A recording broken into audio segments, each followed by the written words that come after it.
Folks, welcome. The futures are supposed to be open, but they're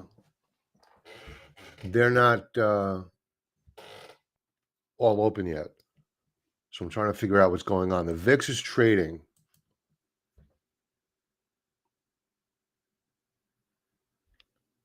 But I'm not seeing anything else move. NASDAQ's not moving. Gold is not moving.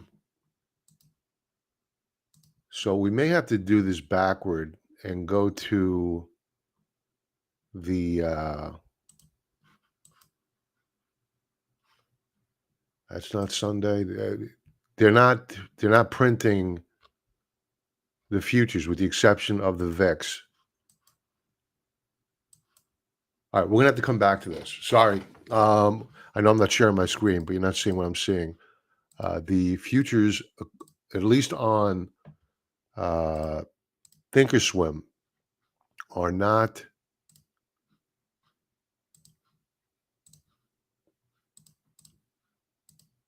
printing. And again, I'll show you. Here we have gold, 1 minute chart, nothing. VIX showing Sunday, NASDAQ, nothing. So we're gonna have to come back to this. I'm not sure what's going on. Let's say hello to people. Talon, welcome. Oh, if you're looking at my face right now and you're saying, "Wow, my monitor's really messed up. I can't see this guy's his face right." My glasses, they're twisted, so it's not you, it's me. I gotta have them fixed again. Franklin, hello, sir. Dane, good evening. Trader Isaac, welcome. Danny, welcome. All right, let's hopefully they'll get these open soon. I don't know what the story is. But folks, we did the 30-minute chart club earlier today, Sunday. We had a really good show. We talked about a couple of trades that were entertaining putting on. One is Chipotle selling a call spread, which is a bearish bet. Very, very short term. If and only if they gap Chipotle up and into weekly resistance. If it doesn't happen, we do not short it. Otherwise, that stock is just going to base and move up higher. So the other one is Salesforce.com. Looks like we're getting a continuation breakout. If you want to see those trade setups, go to the 30-minute chart club. It's on YouTube, and you can check out those trades. We went a little bit long today. But if you want to join in on those private live stream meetings, link below, 30-minute chart club. Enter your email address. We keep it small because we want to stay on point, and we don't want to have any spam come through. So please check it out. And of the charts that we selected, or stocks that we selected today, we chose Shopify, Salesforce.com, which I mentioned, Nike, also looking good, and again, Chipotle Mexican Grill. All these looking very, very bullish, probably moving up higher into the new trading week. Now, as for the 30-minute chart, S&P 500, how are we looking going into the new trading week? It looks as though, in all probability, and I mentioned this earlier, and on the weekend commentary to members, I think that I'm not bullish per se, but I think odds favor bulls. So you're seeing momentum indicators on the triple Qs, on the S&P 500, all weekend up. The however is price and volume was all pretty good, or were pretty good on Friday. So the path of least resistance until it ends is still to the upside. Now, I'm going to go back here, and I'm going to set up a couple of alerts just so I know when the futures open up. Let's go to the E-minis. That's the micro. I don't want the micro.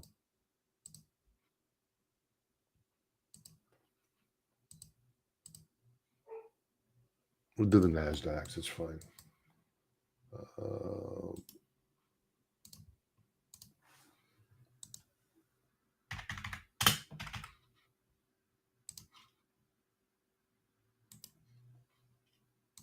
This is really weird. I've never seen this before.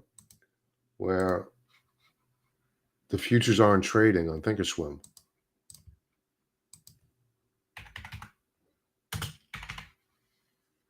Okay. So I'll get notified once these open up using these alerts. All right. So what we're looking for here on the S&P 500, you'll note we're using TrendSpider automated technical analysis, 35% discount code below, 7-day free trial offer. We are in a wedge formation. I did not draw this. That's the algorithm doing it for you. There's your resistance level. So we're going to set up an alert. In all probability, we're going to break out tomorrow, absent an event of some sort.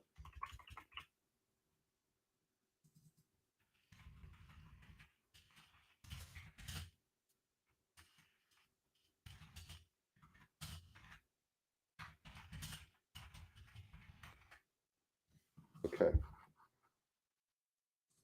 And we're good to go. All right, let's talk a little bit about seasonality as we go into the new trading week. What does the month look like? What will May look like seasonally adjusted? And what will the week look like? Let's check it out. All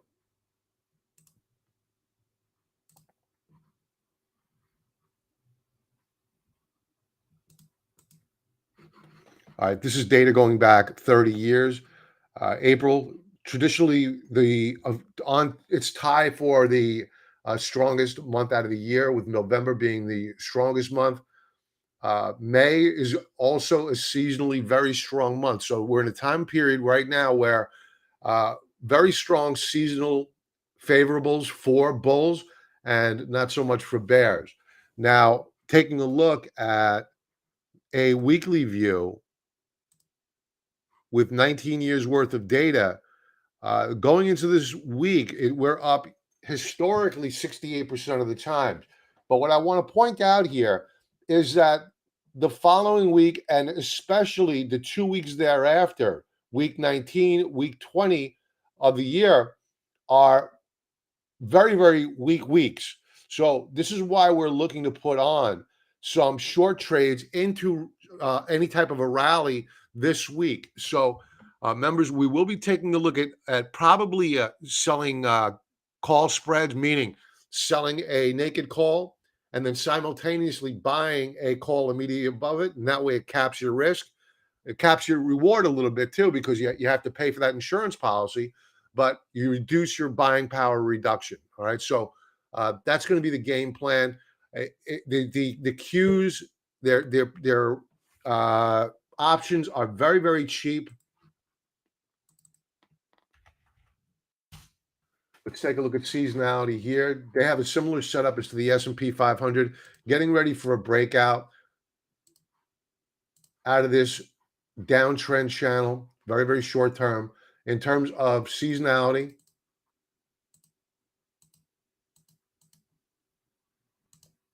ugh, they changed this on me. Come on, guys, what'd you do? There we go. Okay, seasonally, the month of April is up 60% of the time. Big difference here in terms of performance of the S&P 500 and the Qs on a monthly time frame. April is a good month. May not as good. So let's take a look at the weekly view here.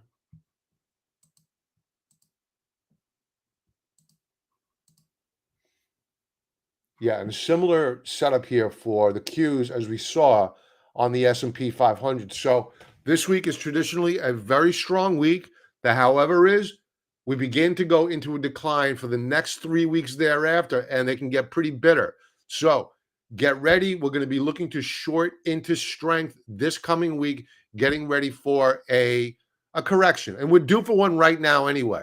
So I think it's a safe bet that if we short into a weekly resistance, ideally if we get one, then we'll enjoy some downside price action over the course of the next couple of weeks.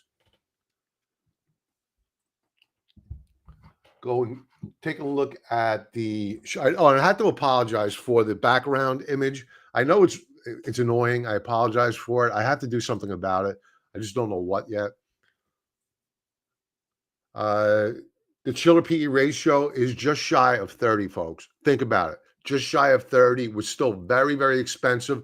Now, the thing to remember going into this new trading week is that we have a lot of economic data coming up, and we also have S&P earnings that are coming out. 15% of the S&P 500 reports this week.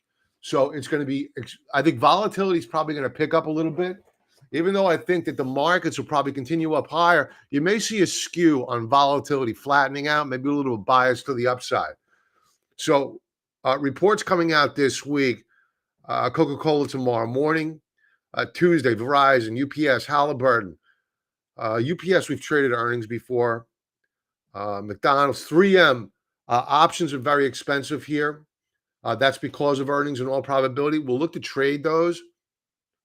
The weird thing about earnings this season is that even with names like Tesla, as volatile as it is, you did not see a lot of premium or volatility pumped into the options in advance of earnings. I've never seen that before.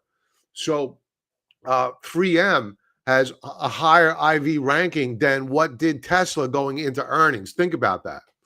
So Microsoft reporting, and by the way, let's go back to that report out of Tesla. The market makers had it wrong. The anticipated move was less than what the actual was. Those options should have been more expensive.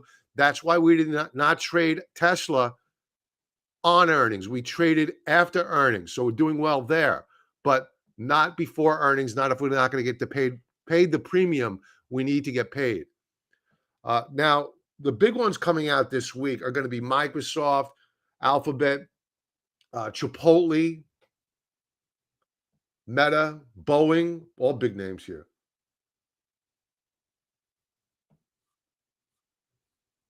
Caterpillar, Eli Lilly, Amazon, Snap, Cloudflare, ExxonMobil, Chevron. Huge week here in terms of economic data, earnings.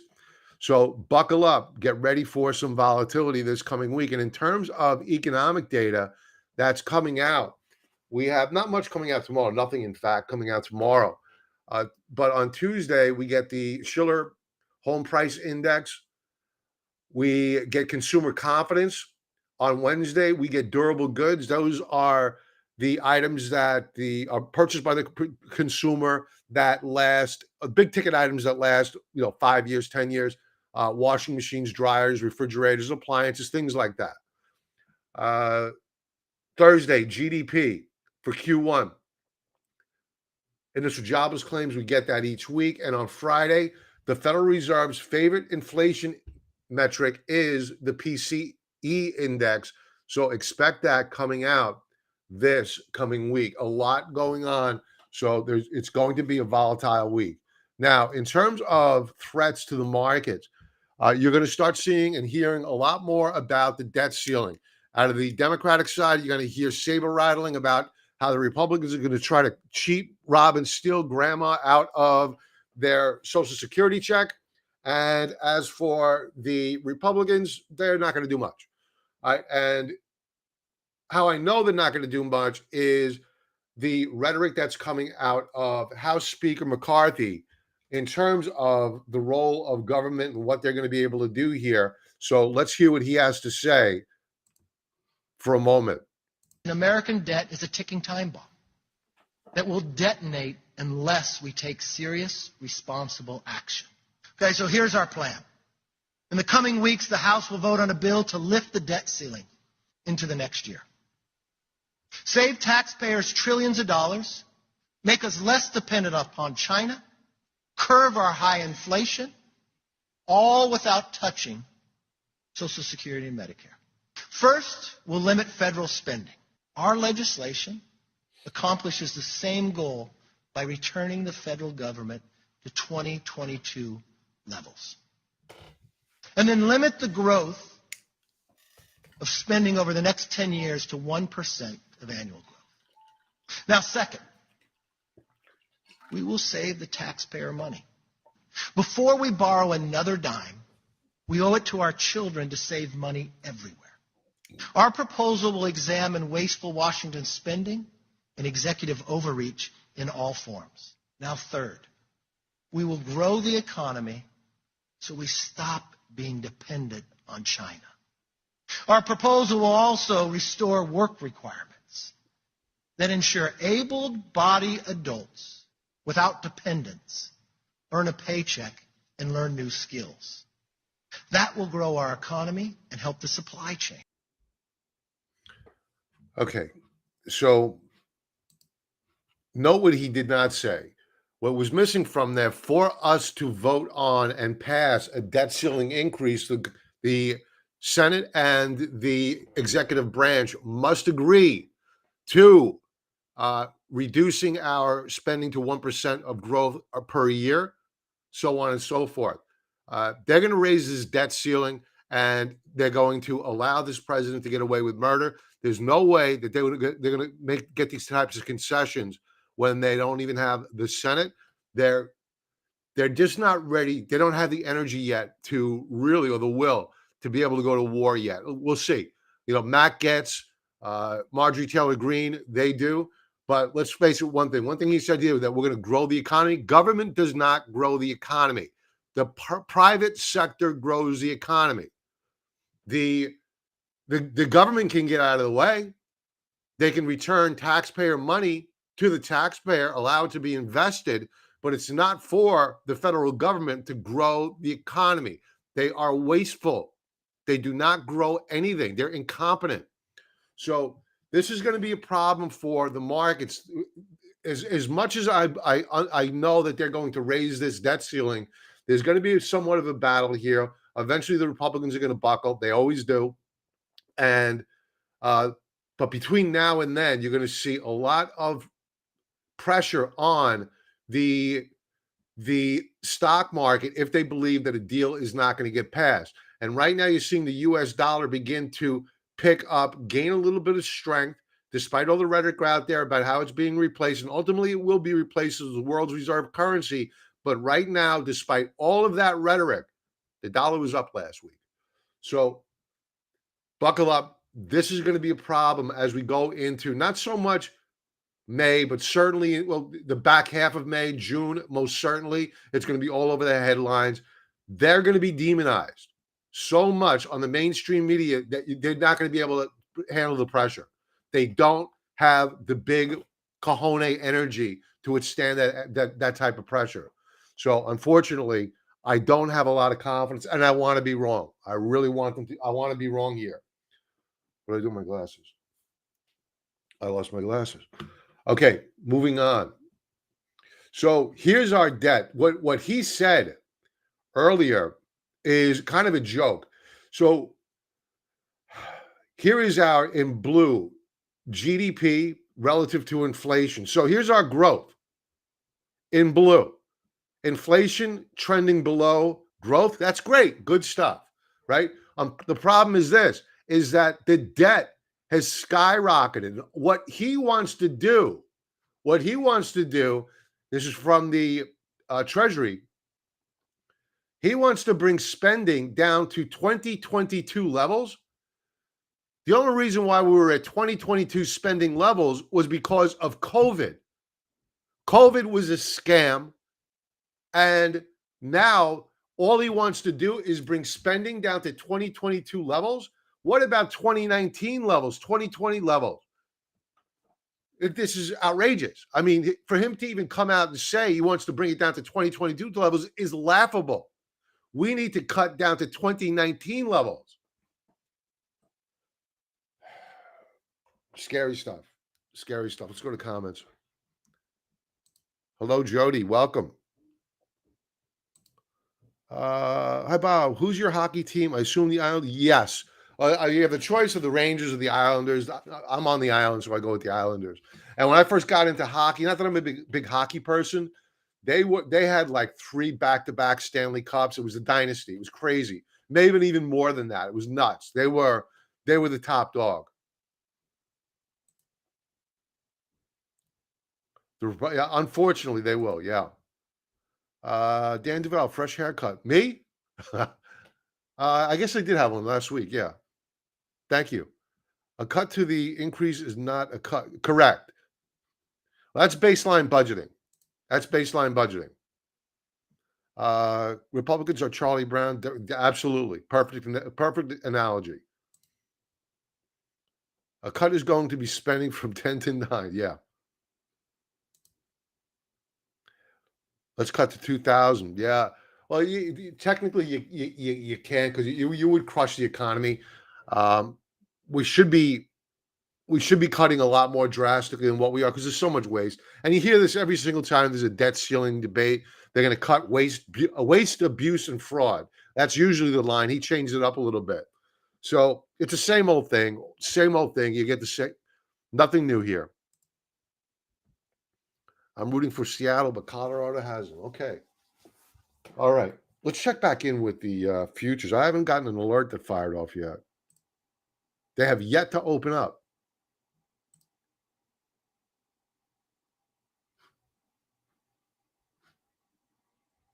I'm connected. Futures, real time.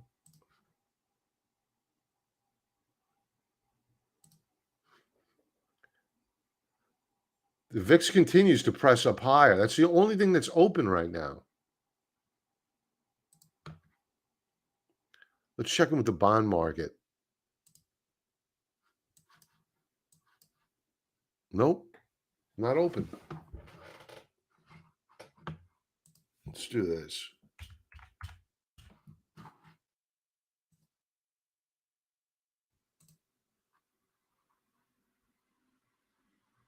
Yeah, they are open.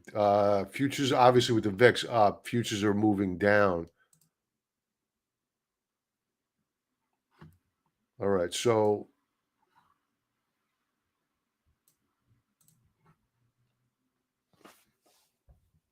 we have the Dow futures down 41.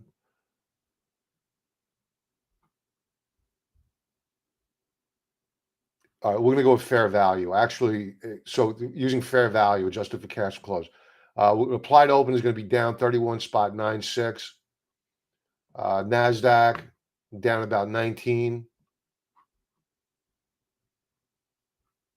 S&Ps down about 4.5, with the Russell down 2.61. Volatility obviously rising. We already know that.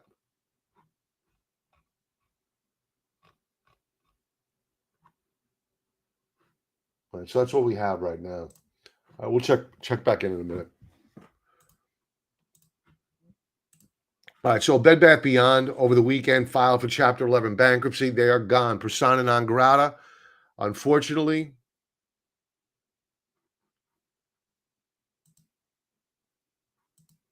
I got to bring this back over here so I can see you people.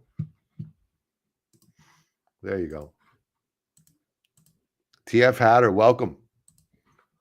So bye-bye to Bed Bath Beyond. All right.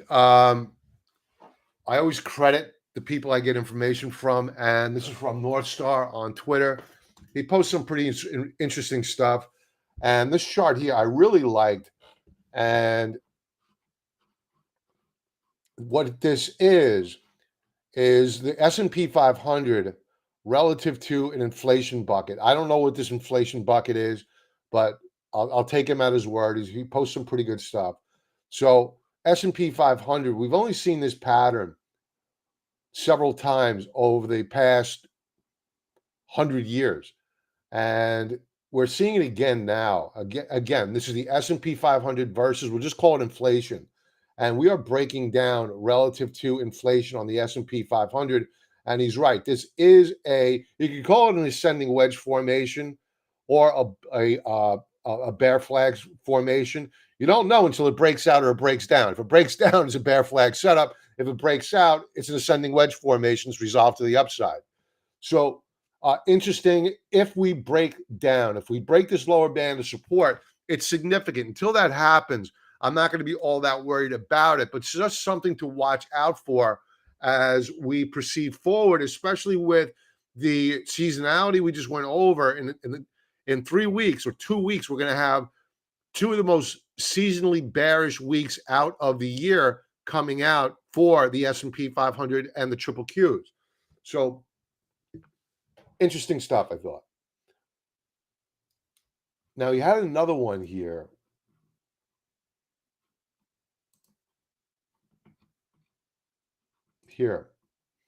This one here is really, really good.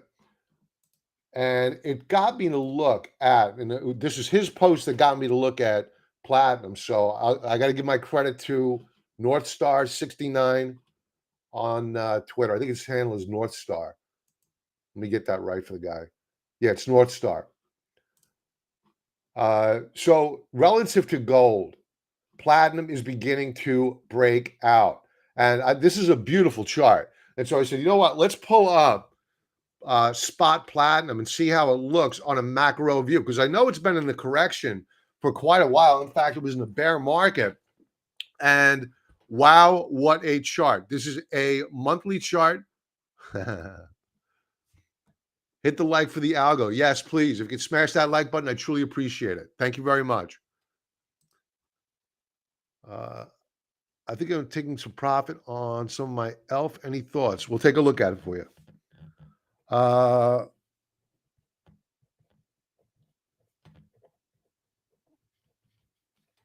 Okay, so platinum,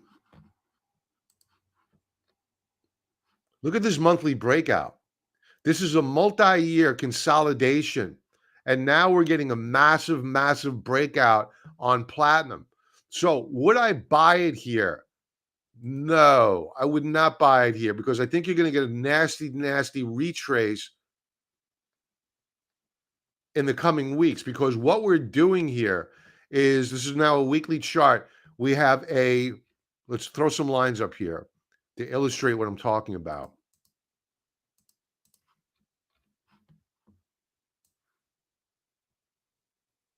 So what we've done here is that we've broken out of a downtrend channel. And it's rare. It's very, very rare for you to have simply a V-shaped recovery like you had on the S&P 500 in 2020 to 2021. From the COVID lows to new all-time highs. So if you're a believer like me that you're going to get a pullback and a higher low, well, then you don't want to buy now. You want to wait for that nasty sell-off. So I think the shot here, or the play here, is to find a platinum ETF. Platinum. Oh, this is palladium. Wow, palladium. I got the wrong chart up here. Palladium. That's looking really good too. Let's bring up platinum.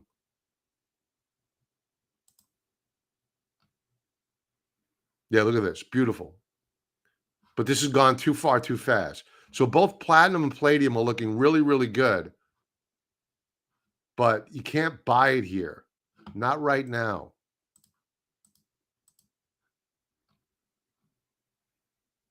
Beautiful setup.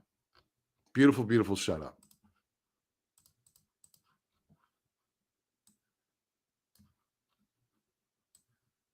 Look at that. We were in a megaphone formation. Now we have a breakout. I think 1100 is really great support on platinum. Now I want to see if we can get a platinum ETF.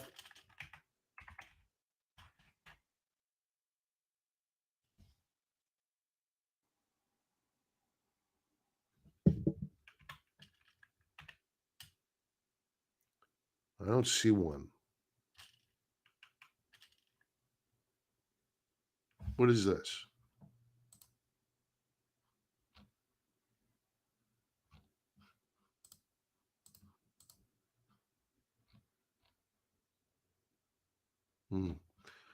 It's not trading correlated with platinum.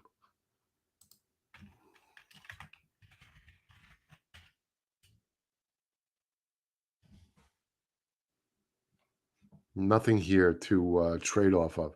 I'm going to do a little bit more research and find out a mechanism or a vehicle to get long. And ideally, what I would like to do is sell puts on platinum, palladium, if we could find the instrument out there that allows us to do that.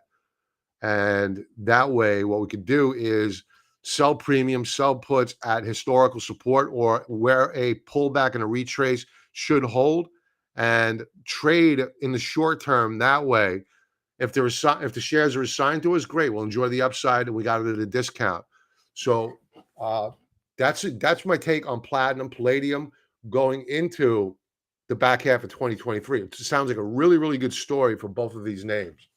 Now, the VIX going into the new week, I want to get a warning out there that the VIX, while it broke down below support, we were in a very, very tight, or I should say wide, but tightening trading range. We have broken the lower band of support on this weekly time frame. The however is that we are very, very close to historical support. We just got the futures open. So beware. When the VIX is low, you got to go. That's why I'm talking about looking to open up short positions into a seasonally weak period of time at weekly resistance. So at some point in time, after how many weeks is this to the downside? 1, 2, 3, 4, 5, 6 weeks consecutively down. With each week that we trade lower, the probability of the next week being lower drops dramatically. So be careful here as the VIX decline in value and we enter a seasonally weak period of time, and the equity markets are at resistance levels with economic data and earnings not that good, with valuations that are ridiculous. So let's get to the futures action. Perfect timing. Well, something fired off here. All right, so the NASDAQ futures appear to be open.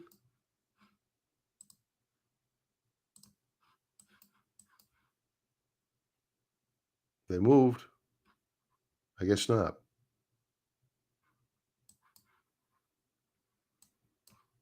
All right, I'm not sure what's going on here.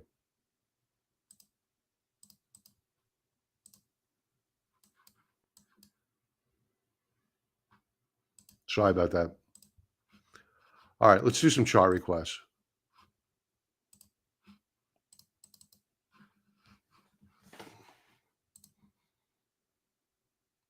Dan, use PPLT.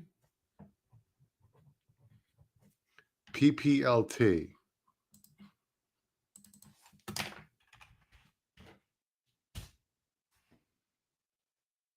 Good for you.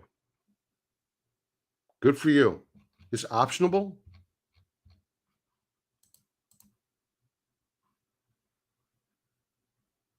No, too bad. But great vehicle. Very good. Thanks. Thanks very much for that, Dan. PPLT, people. PPLT doesn't track well, and regrettably no. Yeah, okay. All right. All right. Let's do some chart requests. And we may be calling it an early night tonight. Elf. Do we take profits here?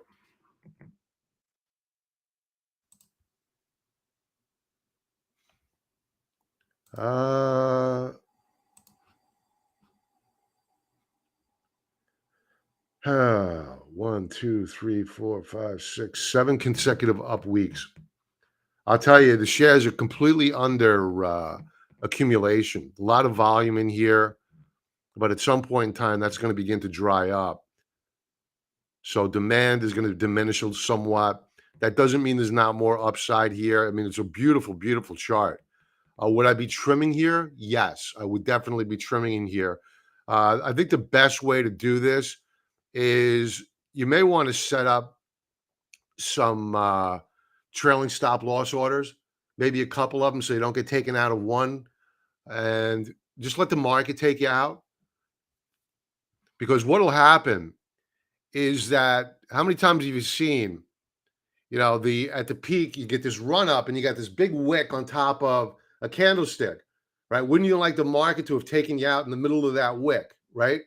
So try to get out near the top using a trailing stop loss order. I think that's the best way to manage this trade. I would keep it good till cancel. And that way you're maximizing as much money you could drain out of this trade. However, once it begins to show weakness and you're getting moves of down 3-5%, you know what? You got to get out. But ultimately, I think that this could trade. This is the automated trend lines here. I did not draw these lines. Click of a button. TrendSpider, 35% discount code below. We're going up here, I think, before all is said and done. So I think there's more room left in the tank. What I would do here is this. I would set up an alert. And once we get up there,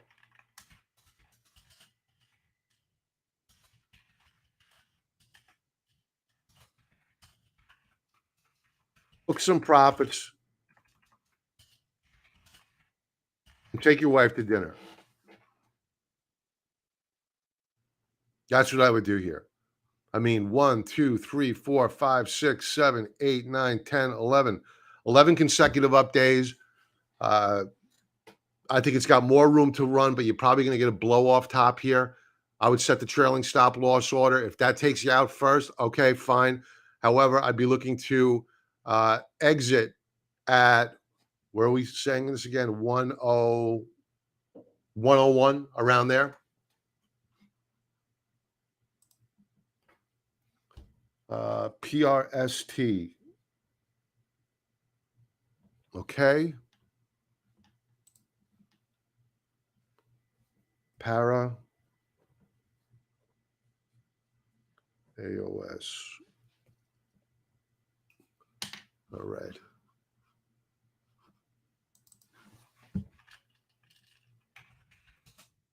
PRST first up. Little penny stock here.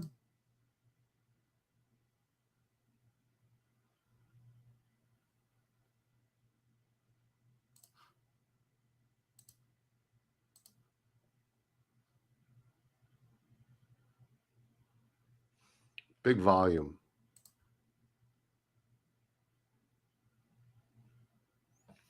Looks like some news.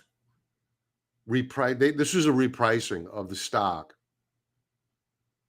And it looks as though they're setting it up. They digested this gain or this move up higher. Note how it rallied through the third standard deviation Bollinger Band in red. And it's just consolidating gains. Now what we're doing is we are breaking out. Big move. I've just screwed up this line here. But this is probably going up higher. Now, I skipped over the weekly. Yeah, I skipped over the weekly. The weekly chart, we had a weekly breakout last week. If you're looking for discounted share price, I would wait for a pullback and a retest if you get one. Maybe you won't, maybe you will. But usually you do.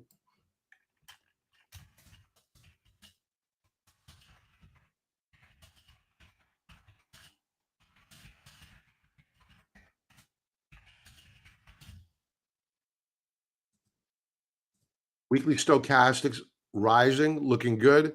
I think that any pullback here is to be bought. I like this setup. PRST. You're welcome, Jody. Para, PARA. Monthly view first. All right, so keep in mind that you have monthly resistance immediately above, again, the automated trend lines, not me.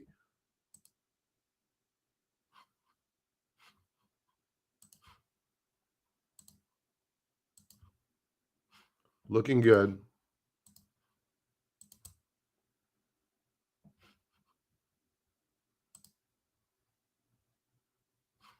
Here's your resistance level. You're right there. You know, if you want, you could scratch the itch here. I would stay very, very small. But ideally, when you get in is on a close above resistance.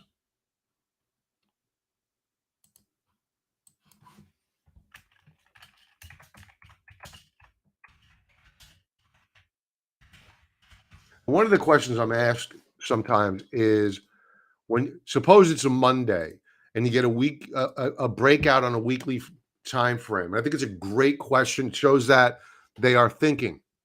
You get a breakout, your alert fires off on a Monday, yet you don't know whether or not the shares are going to close above a weekly resistance level by the end of business on Friday. It's very, very simple. What I would do is stay very, very small. At least nibble a little bit. If it fades, you didn't get in. You're not a bag holder that big. And if you see it close by the end of the week above that resistance level, just complete your buying at that point in time and add more on strength. So I wouldn't simply go buying 100% of my intended allotment. I would close above weekly resistance, but I would certainly, by the end of the week, once we get that close there, I would go up to 25, 30% of my intended allotment of the position, if not a little bit more. Because this is a really, really nice chart. I mean, take a look at the size of this base. The longer the consolidation, the greater the validation of any breakout daily view. Good looking chart. There's nothing not to like. The only thing I don't like, all right, there's one thing. Volume is declining. I don't like that, but maybe it'll pick up on a breakout. And not to pat myself on the back here. Sorry, I'm going to do it. I'm going to do it. My manually drawn trend line here coincides exactly with the algorithm. Sorry. Going to do it. All right. AOS.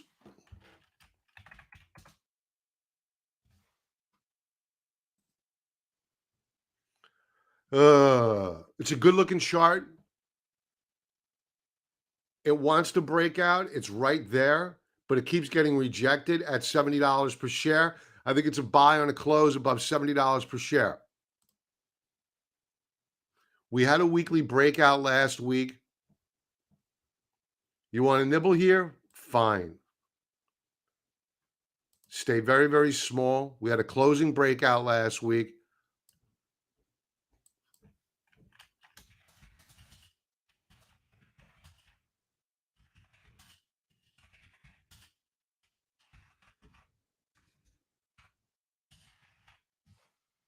That's it. Volume is good. Daily view. Oh, this is a buy. This is a buy. You got the buy signal here to stay small. You don't have that monthly breakout yet because you have all that resistance above. But what we did on Thursday is we broke out Friday retest. It held. I think that you could nibble here, but just remember the macro view. What I just did on this daily chart is I overlaid monthly resistance in dash line on top of the daily chart. This is telling you that you have a lot of resistance immediately above. Note the rejection last week, but I think this is going to break out. This is going to get resolved to the upside. A.O. Smith looking good. Let's just check out the options here for a moment. Oh, they finally opened up the futures.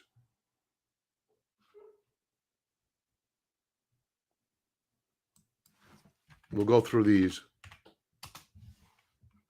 All right, AOS. It's not bad premium. One way to play this would be to sell puts and get long that way. If they're signed to you, got them at a discount. Discount code Desmond. Discount code Desmond when you sell premium, especially expensive premium on these stocks. I like this setup.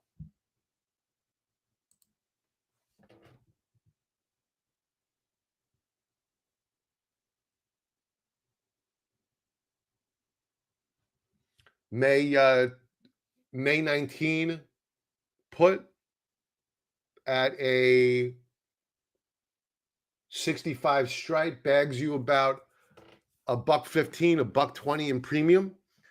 Average basis cost down to $63 and what? 80 cents thereabouts.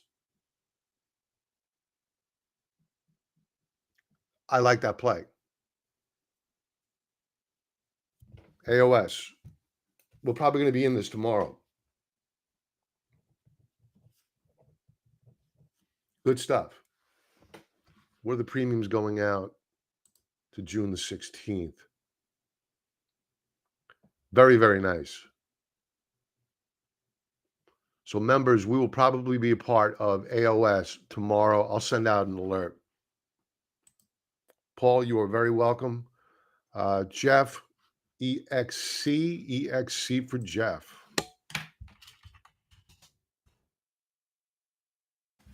Excellent. A lot of overhead supply here, Jeff. A lot of resistance, but I think it's going to break through it. You have a higher low. Very nice.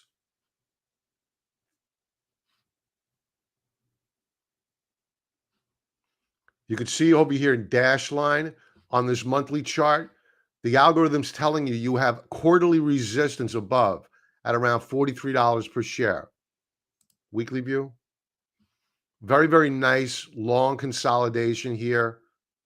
I think this gets resolved to the upside. I just wouldn't buy it now. I'd wait for the breakout.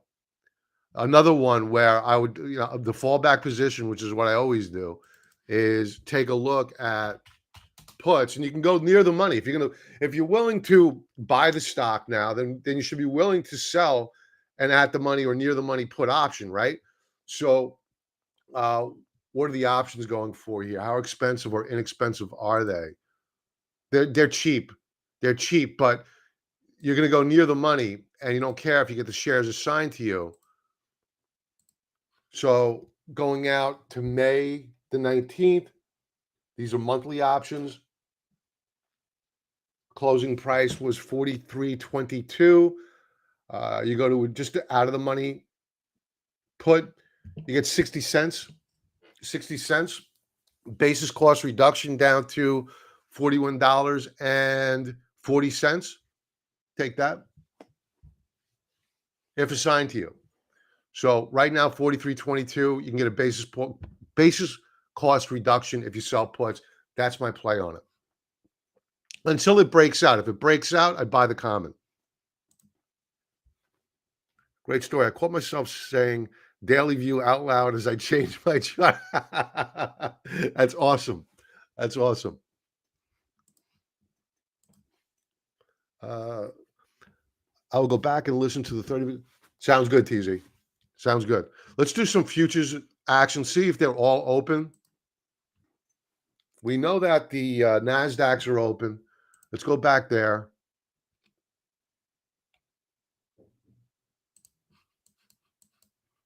They're starting to recover a little bit. 15-minute chart.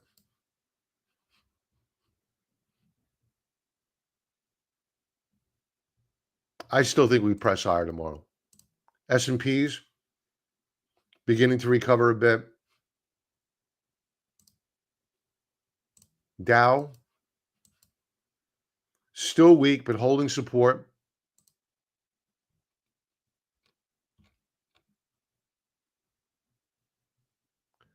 What's Bitcoin doing?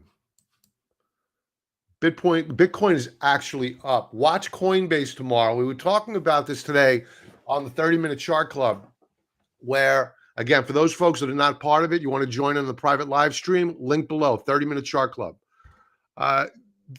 Bitcoin, we were watching Coinbase. Coinbase on a 30-minute intraday basis has a correlation with Bitcoin we're at 91%. So 91% of the time, tick for tick, they're trading together.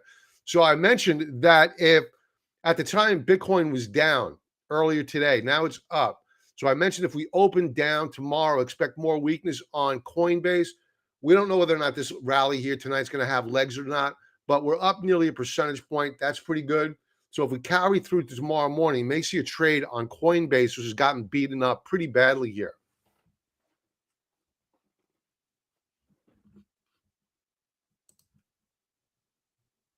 Russell 2000, holding support. Let's go to the US dollar.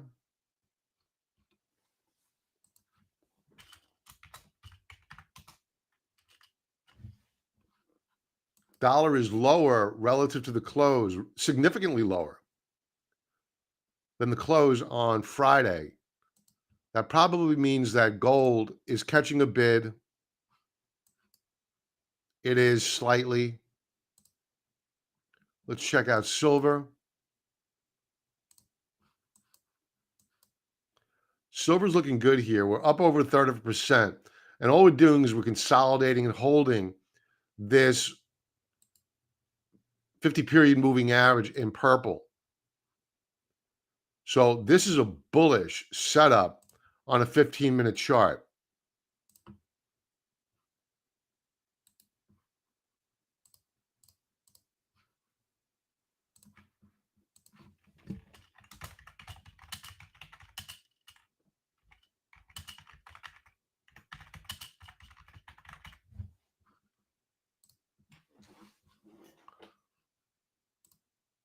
Now, we were talking about platinum and palladium earlier. Let's check out in with them. Palladium first.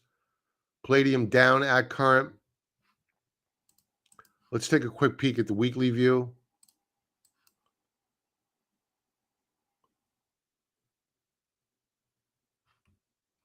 This is actually this week. It's showing green, but why is it showing red on a 15-minute? Oh, I see. Yeah, I see. Because this, I got. All right, I understand. So it's.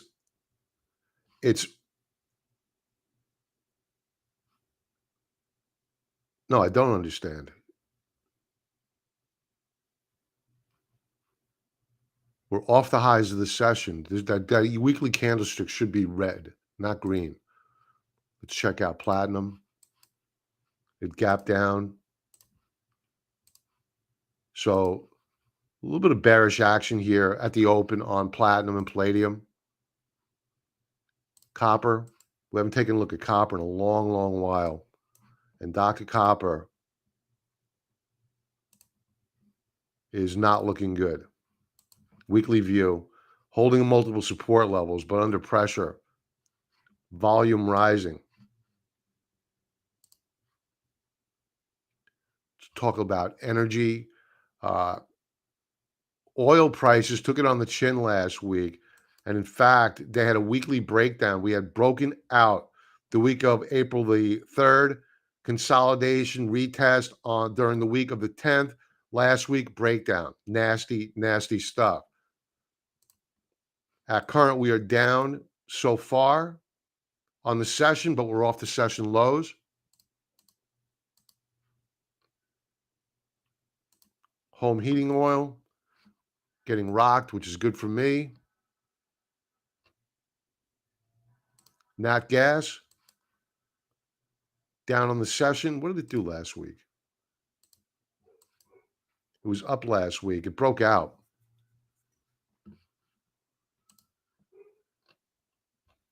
Let's take a look at agriculture.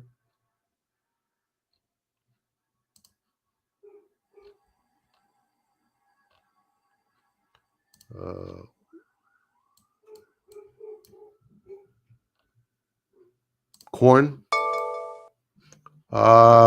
Silver just broke out. Let's go back. We'll come back to corn in a moment. Silver, 15-minute view. There's the breakout. Now we're up spot 43% on silver. Let's check in with /GC, spot gold. No sympathy play here, but this is looking pretty good. 50-period moving average, which is support for silver, is resistance for gold. All right, back to ag. We'll go to the weekly charts.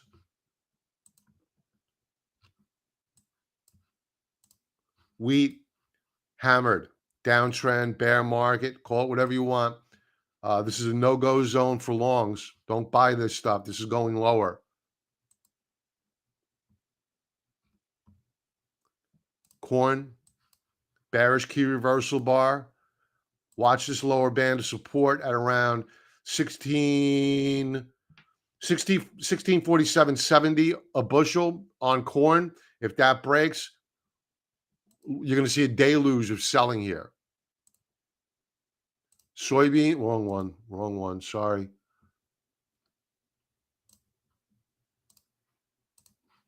Soybeans, bearish reversible. Ag is not looking good here. I mean, last week, DBC, the agriculture ETF, was strong earlier in the week. Maybe I'm thinking about the week before. But then it rolled over. Franklin, I don't know if Franklin's on, but I lost track of this one. It weakened up. So looks like we're seeing a little bit of pressure come off of food prices, which is a good thing.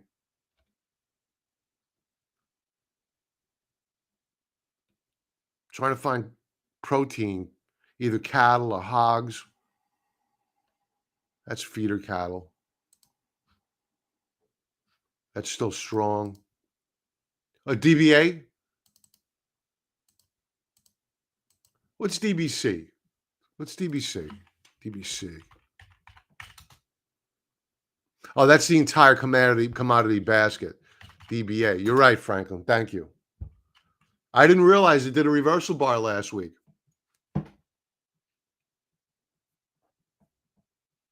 It was strong all week long, and then it reversed in the back half of the week.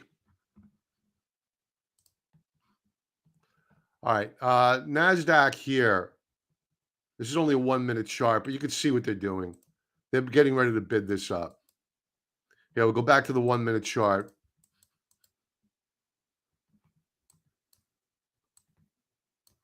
And what they're going to do here is they're going to break this out.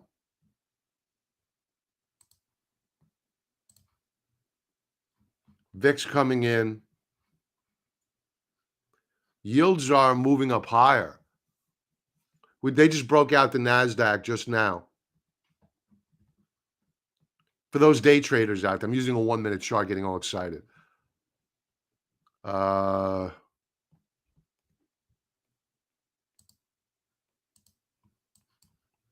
Watch out for yields, folks.